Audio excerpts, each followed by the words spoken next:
amigos, muy buenos días. Bienvenidos a Desde la Radio a través de Radio Nacional del Perú y 7.3 Noticias de Perú a nivel nacional. Queridos amigos, siempre hemos tocado los temas políticos, pero en esta oportunidad y mañana también vamos a abordar temas que tienen que ver con los asuntos prioritarios para el desarrollo de nuestro país. Y creemos que es cierto que la política interesa, la política a veces nos mantiene colgados ahí a la expectativa, pero lo importante es conocer qué proyectos los peruanos tenemos en cartera para que pensemos ya no en el muy cortísimo plazo, sino pensemos en el mediano y largo plazo del desarrollo y qué estrategias debemos implementar.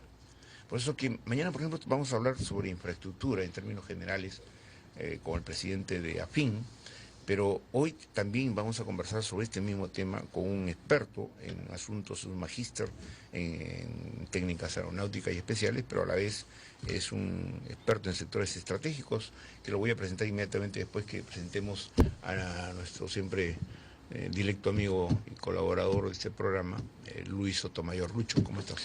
Alberto, muy buenos días, un cordial saludo como siempre a nuestros amigos que nos siguen en esta plataforma de radio y televisión. Muy buenos días a nuestro invitado. Así es, y nuestro invitado es el magíster Wilman Pede, que nos acompaña justamente esta mañana, queridos amigos, porque él ha presentado un libro donde habla de sectores estratégicos. Y cuando hablamos de sectores estratégicos, y aquí quiero mostrarlo si usted me permite, este es el libro, ¿no?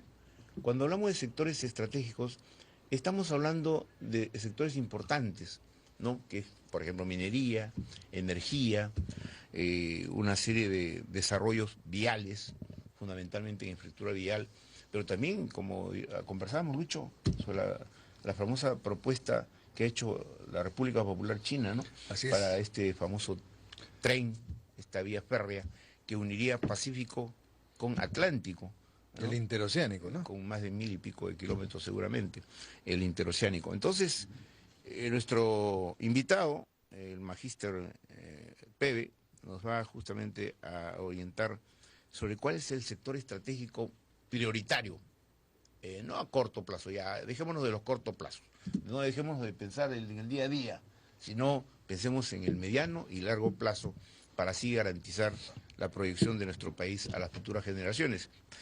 Magíster, ¿cómo está? Bienvenido. Buenos días, don Alberto, buenos días, don Lucho.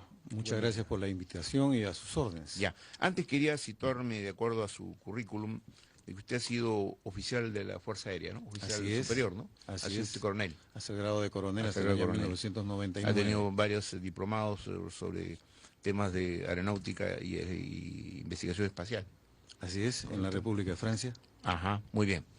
Hablemos de sectores estratégicos. A ver, la primera pregunta sería, ¿cuál es el sector estratégico que en el plan estratégico de desarrollo nacional deberíamos los peruanos priorizar? Bueno, yo quisiera antes que nada hacer un preámbulo a esta pregunta, porque este proyecto nace debido a una apreciación de la situación de la realidad nacional desde la época republicana, donde encontramos que nuestro país no pasa de ser un país subdesarrollado. Tenemos una pésima educación, una falta de un sistema de salud adecuado, tenemos alta corrupción, inseguridad ciudadana, productividad, centralización, etcétera, etcétera, etcétera. Entonces, este proyecto nace hace aproximadamente 15 años, a trabajarlo, pero tomando en cuenta a estos países desarrollados hoy en día, industrializados, que justamente facilitan las necesidades de sus poblaciones, satisfacen sus necesidades, y lo que había que encontrar era cuál es el común denominador que ellos han encontrado para poder ser como son. Y nosotros, justamente, ¿por qué no lo somos también? Entonces, el común denominador de ellos son aquellos sectores económicos que son imprescindibles para la vida. A esos sectores económicos que ellos encuentran, los llaman sectores estratégicos porque tienen un carácter de importancia nacional y que tienen que salvaguardar a las futuras generaciones. Es así como sus estados tienen mucha influencia en su administración y su conservación. Luego de esto, entonces uno encuentra que es el agua, la fuente de vida, la más importante como un sector No solo de estratégico. fuente de vida, sino de energía también. Lógico. Entonces, el agua viene amarrado, se puede decir, con la energía. Y la energía, ya sea eléctrico, ya sea en combustible. Luego el otro punto es el transporte, que tiene que ver hoy en De eso día. vamos a hablar, pero lo que usted considera primero es el agua. El agua, por supuesto que sí. Y tenemos el gas también, ¿no? El gas también lo tenemos. Muy bien. Ahora, vamos a ver el tema del transporte. Bien ha dicho que hay un sistema pues que viene muy antiguo y que ha sido también un factor de desarrollo en muchos países. Aquí cerca nomás veíamos Estados Unidos, ¿no? Comenzó por el este y terminó en el oeste con el Correcto. impulso del ferrocarril. Así es. Entonces, en Europa está masificado, en Asia está masificado. ¿Qué pasó en el Perú? En el Perú se inició con el transporte en la época del año 1850-52, cuando don Ramón Castilla inicia las construcciones de los ferrocarriles, que era el modo de transporte en esos momentos muy eficiente, ¿no? Y que se podría utilizar para la carga especialmente, ¿no? Y para incrementar el Producto Bruto Interno, justamente para satisfacer las necesidades de la población. Pero esto continúa creciendo a nivel de la costa peruana y luego existen penetraciones también hacia la sierra, pero muy cortas, ¿no? Pero termina prácticamente en el año 1965, con el gobierno del presidente Fernando Belaúnde Terry, con el último documento o normatividad legislativa que retira en la ciudad de Lima a los tranvías, a los famosos tranvías, en el año 85, y ahí prácticamente fue la partida de función de los rieles en el Perú, ¿no? Entonces, Sin embargo, siguió funcionando la conexión Lima, Huancayo. ¿no? Claro que sí, esto estuvo la empresa Enafer hasta el año 1999, en que fue concesionada y que actualmente el concesionario es Ferrovía Central Andina, el Ferrocarril Central, el Ferrocarril del Sur, ¿no? Pero son negocios particulares, llamémoslo así. ¿Pero usted está sugiriendo que el Estado ingrese a un negocio? No, no es que ingrese a un negocio, sino que sea una retribución equitativa para ambas partes. Vale decir, hoy en día los concesionarios, lógicamente, realizan una retribución al Estado peruano, pero no vemos un desarrollo de las poblaciones que están en la zona de influencia. Vemos nosotros el ferrocarril, por ejemplo, Cusco, Machu Picchu, Cusco, Puno, Puno Matarani, etcétera, ¿no? Usted Y lo el menciona en ferrocarril su central. libro. Por supuesto que sí. Usted lo menciona en su libro. Así es. Entonces, ahora que gracias a Dios se ha firmado un convenio con la República de China donde entra Brasil también, no debemos perder la oportunidad de que aquellas autoridades peruanas que tienen que negociar con los inversionistas, pues negocien de una manera favorable para ambas partes, donde el desarrollo de las regiones por las cuales va a pasar se vean beneficiadas, ¿no? Ahora, usted que ha estudiado mucho este tema de los ferrocarriles, y vamos a hablar uno de los que tiene más demanda, que es precisamente Cusco Machu Picchu. Sí. Sin embargo, todavía mantiene la vía estrecha, la vía angosta, no es la estándar. ¿Ya? Y esto que hay que ver que un pasaje de Cusco a Machu Picchu está sobrepasando los $600 en el Hiram Bingham, es carísimo. ¿Ya? 400, 600, algo así está. Para la línea turística, digamos. Claro, es exclusivamente para los turistas porque un nacional no va a pagar esa cantidad, definitivamente. Y se ha quedado en el tiempo, a pesar de la gran ganancia que le da a los actuales tenedores de esta importante vía. ¿Qué es lo que está pasando aquí? ¿Por qué se permite que este importante medio de comunicación se quede en el tiempo? Bueno, justamente porque aprovechan la velocidad relativa, ¿no?, para apreciar mucho la parte turística. La trocha angosta es una desventaja cuando hablamos con relación a la trocha estándar, que tiene 1435 milímetros de ancho, porque la trocha estándar permite una mayor velocidad, una mayor carga de pasajeros o de mercancías, ¿no? Y la angosta prácticamente no lo realiza. Sin embargo, en este tramo pequeño, de repente es mantenerlo tan igual como está, porque tiene un carácter turístico, más no un carácter de desarrollo de la zona de influencia. Yo lo veo de esa manera, ¿no? Pero usted lo que, de acuerdo a su libro, está leyendo en lo que es el sector ferroviario, ¿no? Donde hay el ferrocarril del centro, el que acaba de mencionar Lucho, también hay el llamado ferrocarril del sur, Huancayo, Huancavelica. ¿Cuándo está el tren macho? ¿Cuándo es este? El tren macho, Huancayo, Huancavelica, ¿no? Ya. Y después está el de Hilo Toquepala, pero que son básicamente, el de Tacna-Arica, por ejemplo, Tacna-Arica es de transporte de carga casi, ¿no? No es de una actividad intensa. Y creo que está muy mermado. Lo que pasa es que están inoperativos. Están inoperativos. Lógico. O sea, en otras palabras, usted está sugiriendo que durante muchos años el Perú no aplicó una política pública para el desarrollo de las líneas férreas. Exactamente.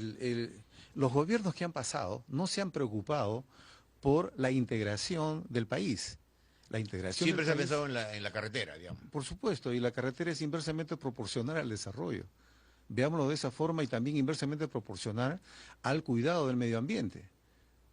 Solamente veamos los insumos que utiliza. Ahora, ayer el gobierno, en una ceremonia pública, ¿no?, en la que estuvo el señor presidente de la República, han firmado un convenio justamente de transporte, ¿ya?, en la que se va a facilitar una especie de transporte subsidiado para que en aquellas zonas donde no llegue el transporte aéreo, porque es bien difícil por carretera o qué sé, se va a establecer rutas, ¿no?, rutas prioritarias, para que muchas poblaciones, de lo que usted acaba de reclamar, muchas poblaciones que están alejadas y que no tienen ese contacto con el permanente desarrollo y de aprovisionamiento inclusive, se pueda establecer con esto. ¿Usted estaría de acuerdo? Porque ayer el ministro lo ha dicho y el presidente de la República también, que parte de una articulación para integrar mejor al Perú. Bueno, yo estoy de acuerdo con esa posición, por supuesto, porque hay lugares donde definitivamente no puede llegar un modo de transporte terrestre. Por eso que el modo de transporte más incluso importante... el de aviación es dificultoso. Claro, lo más importante como modo de transporte aquí en nuestro país por su geografía es la aviación, definitivamente. Usted Sí, cuando estaba en la Fuerza Aérea por decía, supuesto que vuelos sí. de acción cívica, que en hacen la Fuerza acciones Aérea. cívicas. Entonces simplemente yo hubiera pensado en TANS. ¿Por qué desapareció TANS? Si era que cumplía esa función. Fomentarse el transporte nacional, ¿no? Pero lógico, teníamos aéreo nosotros nacional. y la Fuerza Aérea prácticamente cumplía esa Pero ya función. lo que pasa es que en esa época las empresas del Estado, tipo TAMS, Claro. no tenían, digamos, mucha utilidad, pues entonces esta era una carga también. Claro, pero hoy en día se utiliza Sí. pues la participación de las empresas privadas. Bien. Es bueno que participen las empresas privadas. Las famosas APP. Por supuesto que sí. Entonces, con esta situación nosotros podemos atender a aquellas poblaciones que no tienen recursos para poder movilizarse. ¿TANS no era una asociación público-privada? No, No era, Enteramente de la FAP, Fuerza creo, ¿no? Aérea. enteramente de la Fuerza Aérea del Estado peruano, ¿no? Pero eso se moderniza. Hoy en día se puede modernizar y la Fuerza Aérea pues tiene hoy en día ese cumplimiento, ese deber. El artículo 171 de la Constitución Política del Estado obliga a las Fuerzas Armadas a participar en el desarrollo y a la Policía Nacional. Por lo tanto, sus Fuerzas Armadas tienen que cumplir con este deber. Ahora, me parece que la Fuerza Aérea está modernizando también sus aviones de transporte. Tenemos es. unos italianos que no sé si van a reemplazar totalmente a los buenos aviones. ¿Ya? Hemos usado mucho durante décadas los Antonov, ¿no? ¿Sí? No, pero te diré que yo he conocido un informe de tanto de la Fuerza Aérea, Ejército, Marina. Hoy han recibido un potenciamiento que no lo habían tenido por lo menos 3 décadas. Hoy Sí. día las Fuerzas Armadas del Perú reconocen que han logrado un nivel de avance tecnológico y de capacidad logística. Bueno, lo que está pasando es la recuperación. No, por cierto, pues, pero La digo, si en recuperación, 3 décadas no por se supuesto, hizo, por supuesto que este sí. gobierno les ha logrado adelantar bastante. Y una de las cosas fundamentales que está sucediendo ahora es que están haciendo una vez más la industria aeronáutica en el país con un convenio con Corea.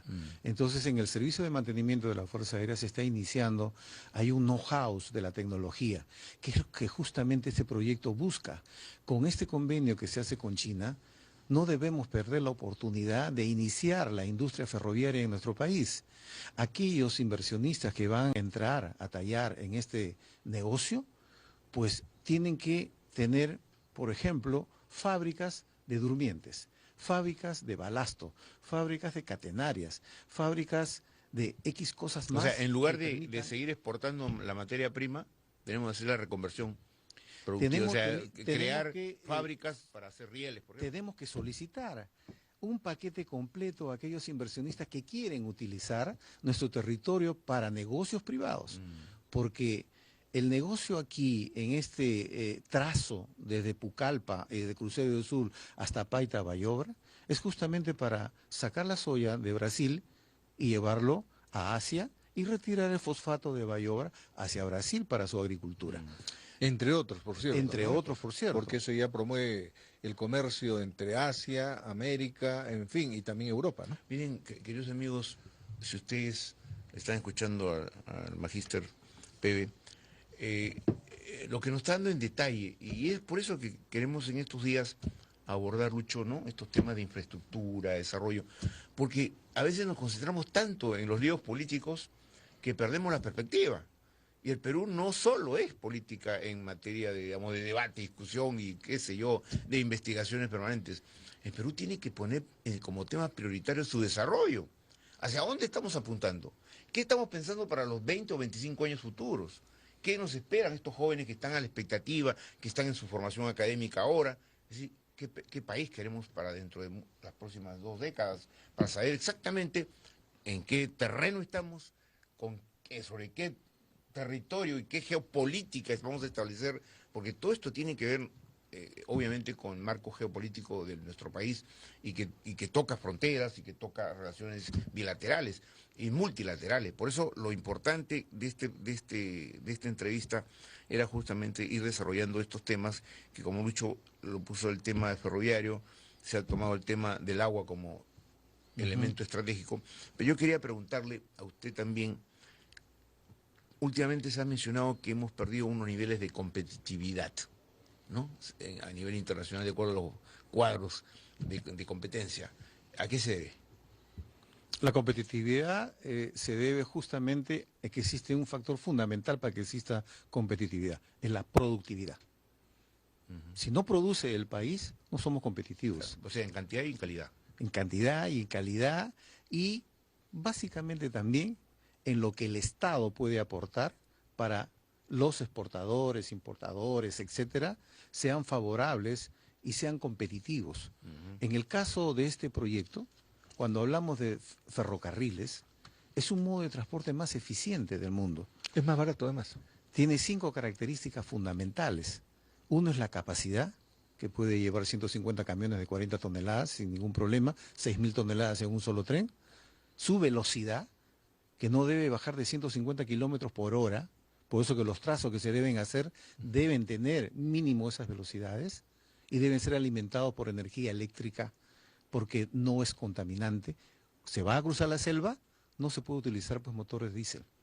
Se tiene que conservar el medio ambiente, ¿no? Otra característica fundamental es la economía, porque mientras uno construye un ferrocarril, esto tiene una duración, sus vías férreas, de 100 años. Para poder hacer posteriormente un mantenimiento correctivo. No hablemos de preventivo, que siempre se realiza, pero las carreteras no es así. Luego, otra característica que tiene es el cuidado del medio ambiente, ya lo he dicho, ¿no? Y la seguridad. No vemos accidentes continuamente de unos trenes, por lo tanto, creo que sería un mal negocio para las agencias funerarias. Normalmente los accidentes de trenes, a veces se reportan en la India, Estados Unidos, qué sé yo, es por error humano, ¿no? Básicamente. Básicamente por error humano. Así es. Bueno, pero no somos tan despistados en tema de tren. El tren eléctrico, y en Lima no pensamos que vamos a tenerlo. Ese es urbano. Fantasma, ¿no es cierto? Ahora tenemos el tren eléctrico. Bueno, se va a construir la segunda... Yo he trabajado en el tren eléctrico. ¿A usted trabajó en el proyecto del tren eléctrico? Este proyecto que está acá, la ejecución de la línea 1, pues se inició con nosotros. Ya. Así es. Oiga, rebasó totalmente ya la demanda, ¿no? Es que eso lo hemos cantado. Todos quieren viajar por ahí. Lo hemos cantado desde muchos años y hemos recuperado 320 millones de dólares invertidos hasta el año 2000. ¿Ya se recuperó? Se recuperó y ahora ya está funcionando justamente. O sea, ya de marca utilidad. Claro, pero las utilidades para nosotros es muy favorable. Estas son unas condiciones favorables. Aparte que aligera el servicio de transporte, ¿no? Es que es el eje ordenador.